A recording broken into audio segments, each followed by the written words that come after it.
तो प्रिय साथियों, आज हम सेकंड लेक्चर मध्य प्रदेश का जो प्राकृतिक विभाजन है और भूगर्भिक संरचना है, इस पर चर्चा करने वाले हैं। प्रिय साथियों, ये प्रतियोगी परीक्षा की दृष्टि से बहुत इम्पोर्टेंट टॉपिक है। चलिए साथियों, पहला प्रश्न है कि मध्य प्रदेश जो राज्य है, इसको कितने भौतिक प्रदेशों में बांटा गया है। तो साथियों, जैसा कि आप देख रहे होंगे कि हमारे मध्य प्रदेश को कितने 7 भागों में बांटा गया है। कितने 7 भागों में। यदि आप बात करो साथियों, तो मामरी बुनसब है ना, मामरी बुनसब। देखिए, माँ से मालवा का पठार, मध्य भारत का पठार, रीवा पन्ना का पठार, बुंदेलखंड का पठार, नर्मदा सोन घाटी, सतपुड़ा मेकल श्रेणी और बघेलखंड का पठार, है ना। इस तरीके से मध्य प्रदेश को जो है कितने 7 भागों में बांटा गया है। साथियों, आपको पता होगा मालवा का पठार मध्य प्रदेश का सबसे बड़ा भौगोलिक क्षेत्र है। कौन सा? मालवा का पठार। अगर हम लोकेशन देखें साथियों, तो जैसे कि ये हमारा जो है मध्य प्रदेश है, ये हमारा मध्य प्रदेश है। तो यहाँ पर आप देखोगे हमारा मध्य भारत है। ठीक है, क्या है? यहाँ पे हमारा मध्य भारत है। साथियों, ये जो क्षेत्र आप देखोगे, ये जो क्षेत्र है, ये हमारा क्या है? मालवा का क्षेत्र है। यहाँ से आप देखोगे तो ये हमारी नर्मदा सोन घाटी पड़ती है 6 नंबर। ठीक है, ये हमारी जो है सतपुड़ा रीजन, ये 5 नंबर। यहाँ से आप देखोगे साथी, तो ये हमारा रीवा पन्ना का पठार है, और यहाँ से आप देखोगे तो ये हमारा बुंदेलखंड का पठार है ना। ठीक, ये हमारा क्या है? बुंदेलखंड का पठार। तो इस तरीके से साथियों, ये हमारा रीवा पन्ना, ये हमारा बघेलखंड हो गया। ठीक है, तो मध्य प्रदेश को टोटल कितने 7 प्राकृतिक भागों में बांटा गया है, ये देख लीजिए आप। अगला प्रश्न है, इनमें से कौन सा मध्य उच्च प्रदेश के अंतर्गत शामिल नहीं है। ठीक है, तो इनमें से, तो देखिए साथियों, जो मध्य प्रदेश है ना, मध्य प्रदेश को 7 प्राकृतिक भागों में बांटा गया है, ये चीज़ ध्यान रखना। लेकिन अगर हम मध्य प्रदेश का स्पेशली रूप से भौतिक विभाजन देखें, तो इसको 3 रूपों में बांटा गया है। एक हमारा क्या है? मध्य उच्च प्रदेश। ठीक है, मध्य उच्च प्रदेश। दूसरा है सतपुड़ा श्रेणी, और तीसरा हमारा पूर्वी पठार। ये पूर्वी पठार में हमारा बघेलखंड आता है। तो ध्यान रखिएगा साथियों, जो हमारा मध्य उच्च प्रदेश है ना, उसमें आप देखोगे कि हमारा जो मध्य उच्च प्रदेश है, ये मध्य उच्च प्रदेश में आपका क्या? मध्य भारत का पठार, बुंदेलखंड का पठार, आपका मालवा का पठार, ठीक है, रीवा पन्ना का पठार और नर्मदा सोन घाटी, ये सारे क्षेत्र इसमें शामिल होते हैं। केवल सतपुड़ा घाटी को हम छोड़ दें, और हमारा कौन सा? बघेलखंड को। ठीक है, तो इस तरीके से मध्य प्रदेश का भौगोलिक जो विभाजन है, भौतिक विभाजन है, वो 3 भागों में बांटा गया है ना। पटवारी 2017 में ये प्रश्न पूछा भी गया था, ध्यान रखिएगा। तो सबसे बड़ा क्या है? अगर ऑल ओवर क्षेत्र के बारे में बात करेगा, तो मध्य उच्च प्रदेश सबसे बड़ा क्षेत्र है ना। इसको 5 भागों में बांटा गया है। लेकिन अगर एरिया वाइज बात करेंगे, तो मालवा का पठार जो है सबसे बड़ा पठार है। तो यहाँ पर हमारा आंसर क्या होगा साथियों? जल्दी से बताइए। डी हमारा आंसर हो जाएगा। चलिए आगे हम चर्चा करते हैं अगले प्रश्न पर। अरावली एवं विंध्य पर्वत श्रृंखला के मध्य में कौन सा पठार स्थित है? ठीक है, तो आप देखिए, अरावली पर्वत श्रृंखला एवं विंध्य पर्वत श्रृंखला, ठीक है, तो इसके मध्य में कौन सा पठार स्थित है? तो जल्दी से बताइए साथियों। तो आप देखोगे कि हमारा जो है एमपीपीएससी में पूछा भी गया था। ठीक है, अब देखिए आप जल्दी से जो है मध्य प्रदेश का मैप आपने बनाया, ठीक है, तो आपको क्लियर हो जाएगा। अब भाई हमको पता है कि हमारा जो है दक्कन का पठार इधर है, ठीक है, प्रायद्वीपीय पठार पूरा की पूरा मध्य प्रदेश शामिल होता है। छोटा नागपुर का पठार, ठीक है, ये झारखंड वाले हिस्से पे, बिहार झारखंड, ठीक है। अब हमारा कौन सा बच गया? ये मालवा। यहाँ पर देखिए, यहाँ पर अरावली पहाड़ी है, आप सभी को पता होगा। और नीचे यदि हम बात करें, ठीक है। तो नीचे हमारी कौन सी है, विंध्याचल पर्वत श्रृंखला, ठीक है, विंध्याचल पर्वत श्रृंखला। तो हमारा आंसर क्या हो जाएगा, मालवा का पठार। तो इस तरीके से हमको थोड़ा सा ध्यान रखना पड़ता है साथियों। मालवा का पठार मध्य प्रदेश के पश्चिमी भाग में अरावली, है ना, पर्वत और विंध्य श्रृंखलाओं के मध्य में स्थित है। तो हमने अभी आपको बताया था कि इस तरीके से अरावली है और इस तरीके से हमारी क्या है, विंध्याचल पर्वत श्रृंखला, और यहाँ पर हमारा क्या है, मालवा रीजन है, ठीक है। और इसका जो निर्माण है, मालवा का जो निर्माण है, ये दक्कन ट्रेप की लावा व बेसाल्ट चट्टानों से मिलकर बना हुआ। आपको पता होगा अभी 2022 का जो MPPSC मेंस चल रहा है, ठीक है, सॉरी 21 का, 17 से लेके 22 जुलाई तक, उसमें ये प्रश्न पूछा गया मेंस से।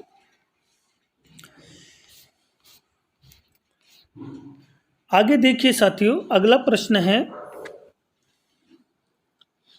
मध्य प्रदेश के पश्चिमी भाग में सबसे बड़े भौतिक भूभाग के रूप में किस पठार का विस्तार पाया जाता है ना। तो आप देखिए मध्य प्रदेश के पश्चिमी भाग में, अब ये हमारा मध्य प्रदेश हो गया, ठीक है। अब देखिए ये मध्य प्रदेश हो गया, मध्य प्रदेश का जो है ये पूर्वी हिस्सा हो गया, ये उत्तरी, ये जो है दक्षिणी, और ये हमारा क्या हो गया, कौन सा हो गया, पश्चिमी भाग हो गया। और आपको पता होगा कि मालवा का जो क्षेत्र है वो यही क्षेत्र है। तो सबसे बड़ा क्षेत्र कौन सा हो गया साथियों, मालवा ही हो गया, ठीक है। तो मालवा, क्योंकि आपको पता होगा क्या पूछा है, पश्चिमी पूछा है। एक बार और अच्छे से ध्यान रखिए ताकि आपको याद हो जाए।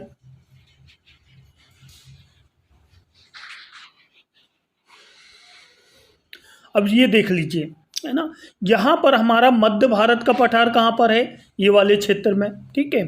और बघेलखंड का पठार हमारा ये वाले क्षेत्र पे, बुंदेलखंड हमारा ये वाले क्षेत्र पे, ठीक है। और हमारा जो मालवा का पठार है वो कौन से क्षेत्र पे है, ये वाले क्षेत्र पे, है ना। तो इसलिए अगला प्रश्न है साथियों कि मालवा के पठार में किस प्रकार की जलवायु पाई जाती है। आपको पता होगा कि मालवा की जलवायु सबसे उच्चतम जलवायु पाई जाती है, सबसे अच्छी जलवायु पाई जाती है।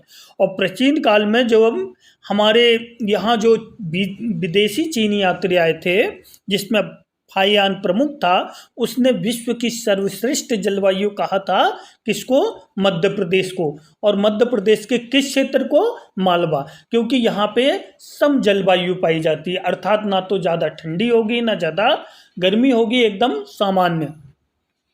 तो ये जो हमारा मध्य प्रदेश है, ये मध्य प्रदेश में आप देखोगे कि जो हमारा मालवा क्षेत्र है, ठीक है, ये जो हमारा मालवा क्षेत्र है, यहाँ की बहुत ही अच्छी समशीतोष्ण जलवायु पाई जाती है। और यहाँ पर सामान्य गर्मी होती है, सामान्य ठंडी होती है, ठीक है। अगर हम मालवा की बात, मध्य भारत की बात करें, तो यहाँ पर आप देखोगे यहाँ पर गर्मी अधिक पड़ती है और ठंड भी अधिक पड़ती है, ठीक है, लेकिन यहाँ पे सामान्य स्थिति होती है। यहीं पे यदि हम हमारी नर्मदा सोन घाटी की बात करें, तो यहाँ पे आप देखोगे कि गर्मी अधिक पड़ती है लेकिन सामान्य ठंड पड़ती है, ठीक है। तो इस तरीके से जो है हमारे मध्य प्रदेश की जलवायु को 4 भागों में बांटा गया है, ठीक है। मालवा की, अभी वो जलवायु वाले टॉपिक में देख, मालवा के पठार में सबसे गर्म माह कौन सा होता है। तो मालवा का जो पठार होता है, यहाँ पे मई महीने में सर्वाधिक गर्मी होती है, टेम्परेचर यहाँ पे बहुत ज़्यादा होता है। दिसंबर से जनवरी तक यहाँ पे टेम्परेचर कम रहता है, लेकिन जैसे जैसे क्या होता है कि मई, अर्थात सूर्य जो है हमारा, आपको पता होगा 21 मार्च के बाद सूर्य उत्तरायण की स्थिति में होने लगता है ना। और हमारा जो मध्य प्रदेश है वो किसके मध्य में है, आप देखोगे बीचों बीच से कर्क रेखा गुजरती है, ठीक है। और 21 मार्च और 23 सितंबर, है ना, इसमें दिन रात बराबर होते हैं, आपको पता होगा। 22 दिसंबर को उत्तरी गोलार्ध पर सबसे बड़ा क्या होता है, दिन होता, सॉरी छोटा दिन होता है, ध्यान रखिएगा। और 21 जून सबसे बड़ा। आगे देखिए, मालवा के पठार के बारे में हमको विचार करना है। ठीक है, क्या कह रहा है कि मालवा के पठार के बारे में विचार कीजिए। मालवा का पठार ढाल दक्षिण पूर्व की है ओर है। ठीक है, देखिए हम मैप बनाते हैं।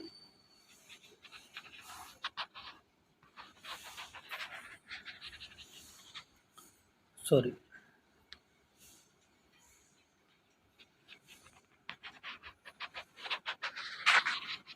इस तरीके से हमने एक जनरल मैप बना लिया। अब क्या बोल रहे, मालवा कहाँ पर है, ये देखिए, ये हमारा मालवा रीजन है। ठीक है, अब देखिए मालवा के पठार पठार जो है, ठीक है, मालवा पठार के बारे में विचार कीजिए। पठार का दक्षिण पूर्व, पठार का जो ढाल है वो दक्षिण पूर्व की ओर है। ये दक्षिण हो गया और ये हमारा पूर्व की ओर हो गया। जल्दी से बताइए साथियों, है क्या? नहीं, दक्षिण पश्चिम की ओर बोलता तो हम मान लेते हैं, लेकिन दक्षिण पूर्व की ओर मालवा नहीं है। ठीक है, अगला, इस पठार की सबसे ऊंची चोटी सिद्ध बाबा है। जल्दी से बताइए, सिद्ध बाबा है। अरे भाई, सिद्ध बाबा तो कहाँ की है? बुंदेलखंड की है। ठीक है, बुंदेलखंड कहाँ की? सिद्ध बाबा कहाँ की सर्वोच्च पर्वत चोटी है? बुंदेलखंड की। बल्कि हमारे मालवा की है सिगार। सिगार कहाँ की सर्वोच्च पर्वत चोटी है? तो ये है मालवा की पर्वत चोटी। ठीक है, कहाँ की? मालवा की पर्वत चोटी। ये जो है मालवा की सर्वोच्च पर्वत चोटी है सिगार।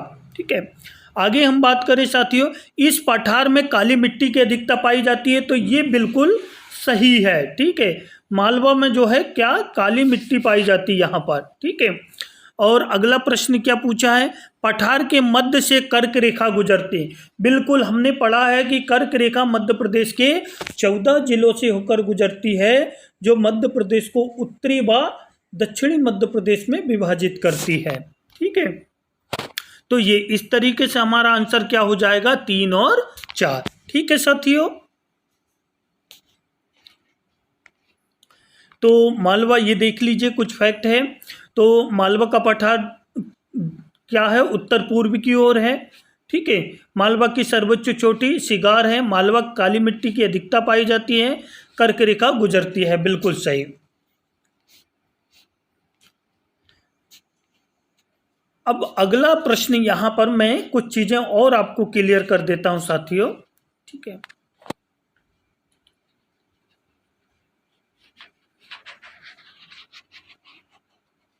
ये हमारा मध्य प्रदेश है। मध्य प्रदेश में आप देखिए, ये हमारी जो है, ये क्या है, नर्मदा सोन घाटी यहाँ तक हो गई। ठीक है, इधर रीवा पन्ना का पठार हो गया। ये सतपुड़ा मेकल हो गई। ठीक है, और इसी सतपुड़ा मेकल की जो है महादेव की पहाड़ी स्थित है। और इसी महादेव की पहाड़ी में आपको पता होगा, यहाँ पर जो है धूपगढ़, धूपगढ़ जो कि मध्य प्रदेश की सर्वोच्च पर्वत चोटी है। इसको मध्य भारत की सर्वोच्च पर्वत चोटी भी कहा जाता है। लगभग 1350 मीटर इसकी हाइट है। ठीक है, यहाँ हिल स्टेशन भी आपको देखने को मिलेगा। साथियों, यहीं पर आप देखो तो यहाँ पे अमरकंटक की पहाड़ी भी आपको देखने को मिलेगी, ये वाले क्षेत्र में। ठीक है, आगे आप देखोगे तो बुंदेलखंड की जो है सिद्ध बाबा यहीं पे सर्वोच्च पर्वत चोटी है। ठीक है, मालवा की हमने अभी पढ़ा था सिगार। और यहाँ जो हम बात करें कैमूर में, ठीक है, तो यहाँ की जो सर्वोच्च पर्वत चोटी है वो कौन सी है? संग्रामपुर के पास। आपको पता होगा, जल्दी से बताइए, कमेंट करके बताइएगा, क्योंकि बहुत फेमस है। 752 के आसपास यहाँ की हाइट है। साथियों, अब मध्य प्रदेश में हम नदियों के बारे में, नदी जो तंत्र है उसके बारे में चर्चा करेंगे। ठीक है, यहाँ से भी काफ़ी महत्वपूर्ण प्रश्न पूछे जाते हैं। देखिए, पहला प्रश्न यहाँ पे है, निम्नलिखित में से कौन सी नदी पश्चिम की ओर बहती है? ठीक है, तो आपको पता होगा साथियों कि मध्य प्रदेश में जो है नर्मदा और ताप्ती, कौन कौन सी? नर्मदा और ताप्ती जो है मध्य प्रदेश की दो ऐसी नदियां हैं जो रिफ्ट वैली में बहती है। तो यहाँ पर ताप्ती नहीं है, तो हमारा आंसर क्या हो गया? ये हो गया। ये देखिए साथियों, ये हमारा मध्य प्रदेश है। यहाँ से जो है नर्मदा जो है, अब भी हमने पढ़ा था, अमरकंटक से निकलती हुई जो है इस तरीके से, और ताप्ती भी जो है इस तरीके से जो है प्रवाहित होती है। तो हमारी दो नदियाँ ऐसी है, एक नर्मदा और दूसरी ताप्ती, जो कि रिफ्ट वैली में प्रवाहित होती है। ठीक है, ये देख लीजिए। और एक माही नदी और है, ठीक है, माही नदी भी प्रवाहित होती है। अच्छा, एक और नदी का नाम याद रखना, लूनी नदी। लूनी नदी हमारे यहाँ नहीं है, लेकिन ये भी जो है पश्चिम की ओर प्रवाहित होती है। और इसकी खासियत ये है कि ये जो है राजस्थान का जो रेगिस्तान क्षेत्र है, मरुस्थलीय क्षेत्र है, वहाँ पे ये गर्मी के दिनों में विलुप्त हो जाती है, तो इसको विलुप्त नदी भी कहा जाता है। और ये प्रश्न हमारी यूपीएससी में भी पूछा गया है। ठीक है, एमपीपीएससी में तो पूछा ही जाता है, लेकिन यूपीएससी में भी, सिविल सर्विसेज प्रीलिम्स में। ठीक है, ये देखिए साथियों, तो हमारी जो नदियां हैं नर्मदा, ताप्ती और माही नदी, दक्षिण की ओर बहने वाली नदी, अर्थात जो हमारे मध्य प्रदेश के दक्षिण की ओर प्रवाहित होती है, वो नदी कौन सी है? बैनगंगा है, बरदा है, प्राणहिता है, पैंच है और कन्हान है। उत्तर की ओर बहने वाली नदियाँ, तो उत्तर की ओर जो प्रवाहित होने वाली नदियां हैं, ठीक है, वो कौन कौन सी है? आपकी चंबल है, ठीक है, चंबल है, सिंध है, बेतवा है, केन है, टॉन्स है और सोन नदी है। तो इस तरीके से जो है आप देखोगे कि मध्य प्रदेश में ये नदियां प्रवाहित होती है। अच्छा, एक प्रश्न पूछा गया था कि मध्य प्रदेश की अधिकांश नदियां, ठीक है, मध्य प्रदेश की अधिकांश नदियां प्रवाहित होती है, ठीक है, तो उत्तर की ओर, दक्षिण की ओर, ठीक है, नहीं, शायद प्रश्न इस तरीके से था, मध्य प्रदेश की अधिकांश नदियां बंगाल की खाड़ी में गिर जाती है, अरब सागर में गिरती है, ठीक है, अरब सागर में गिरती है, हिंद महासागर में गिरती है, अन्य दूसरी नदियों में मिल जाती है। तो ध्यान रखिएगा साथियों कि अन्य दूसरी नदियों में मिल जाती है, समाहित हो जाती है। देखिए हमारी चंबल जो है आपको पता होगा किसमें, यमुना, यमुना गंगा में, ठीक है, सोन नदी गंगा नदी में मिल जाती है। ठीक है, तो मध्य प्रदेश की अधिकांश नदियां अन्य दूसरी नदियों में मिल जाती है। अगला प्रश्न है, नर्मदा, ताप्ती और माही है, ठीक है, तो अब भी हमने बताया था कि नर्मदा, ताप्ती और माही जो है पश्चिम की ओर प्रवाहित होने वाली नदियां हैं। पर्यटन विभाग के अनुसार मध्य प्रदेश की सबसे सुंदर नदी का दर्जा किसे दिया गया? तो मध्य प्रदेश की जो केन नदी है, ठीक है, केन अभ्यारण्य भी है, ठीक है, तो केन नदी का जो उद्गम है, हमारी जो मध्य प्रदेश की जो कैमूर की पहाड़ी है कटनी के पास, वहाँ से जो है इसका उद्गम होता है, और ये जो है उत्तर प्रदेश होते हुए यमुना नदी में मिल जाती है। और मध्य प्रदेश के जो है पर्यटन विभाग ने इसको सबसे सुंदर नदी का दर्जा दिया है, किसको? केन नदी को।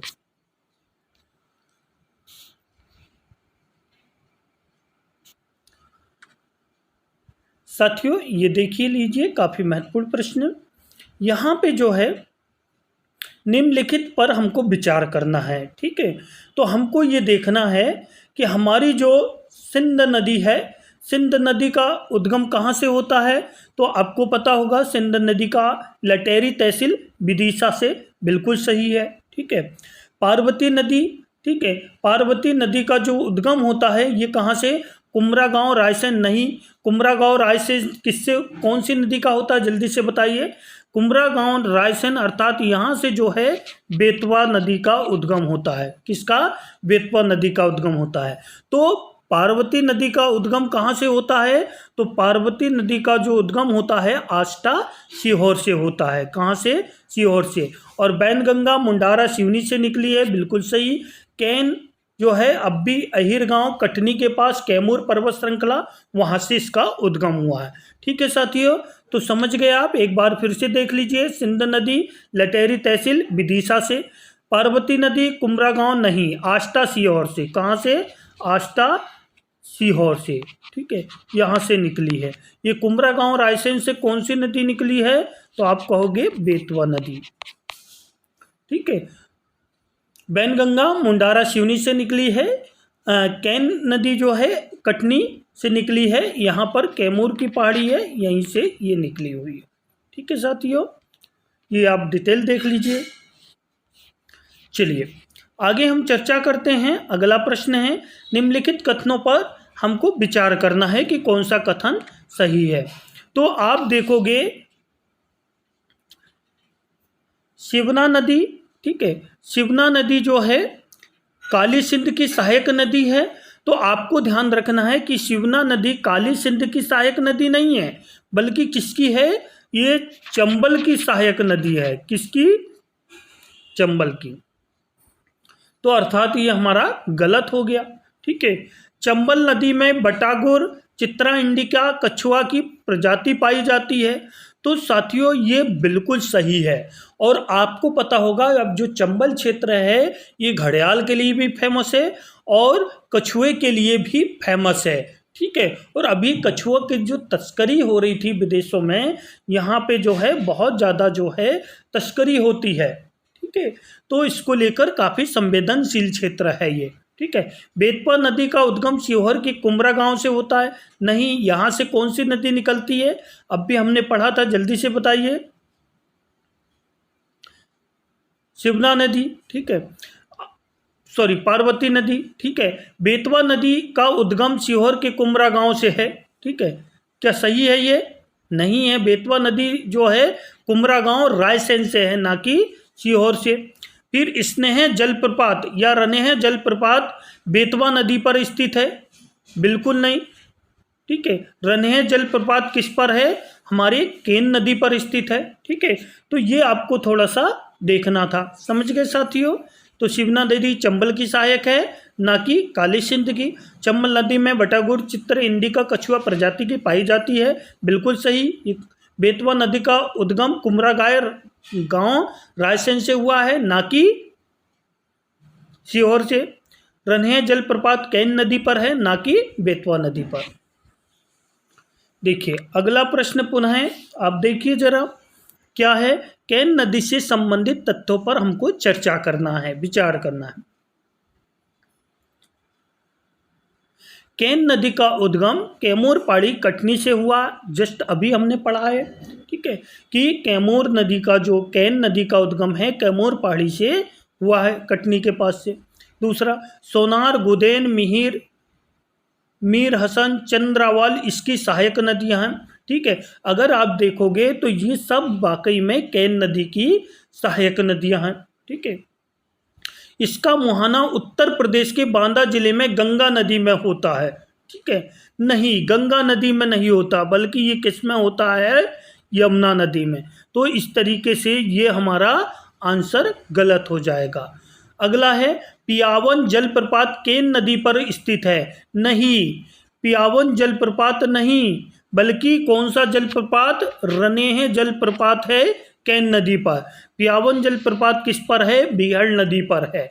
तो इस तरीके से हमारा आंसर क्या हो जाएगा? केवल 1 और 2 सही। ठीक है, ऐसे तथ्यों को आपको ध्यान में रखना है। प्रीवियस आप एमपी पुलिस की एग्जाम देखोगे, पटवारी की एग्जाम देखोगे, यहीं से डिटेल में एमपी पीएससी में, ग्रुप 2 में, सारे एग्जामों में मध्य प्रदेश की महत्वपूर्ण भूमिका है और नदियों वाले टॉपिक से काफ़ी ज़्यादा प्रश्न आते हैं। ठीक है, अभी हम यहाँ पे एमसीक्यू सॉल्व कर रहे हैं। साथियों जब हम डिटेल पढ़ रहे होंगे उस लेक्चर को आप देखिएगा, इससे पहले का जो नदी वाला टॉपिक है वहाँ पे आपको प्रत्येक नदी की बहुत ही डिटेल मिलेगी।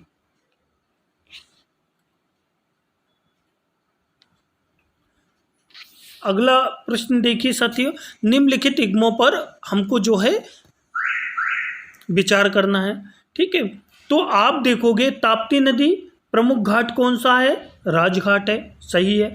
नर्मदा नदी, नर्मदा नदी, तो नर्मदा नदी संग्राम घाट, बिल्कुल सही है। संग्राम घाटी का नाम भी सुना होगा आपने, राजा संग्राम शाह का भी नाम सुना होगा आपने। ठीक है, बेतवा नदी कंचन घाट, नर्मदा सेठानी घाट। ठीक है, तो इस तरीके से जो है सेठानी घाट कहाँ पे? होशंगाबाद में मिलेगा। कंचन घाट आपको कहाँ पे मिलेगा? ओरछा में मिलेगा। नर्मदा घाट मंडला में मिलेगा और ताप्ती घाट कहाँ पे मिलेगा? ये बुरहानपुर में।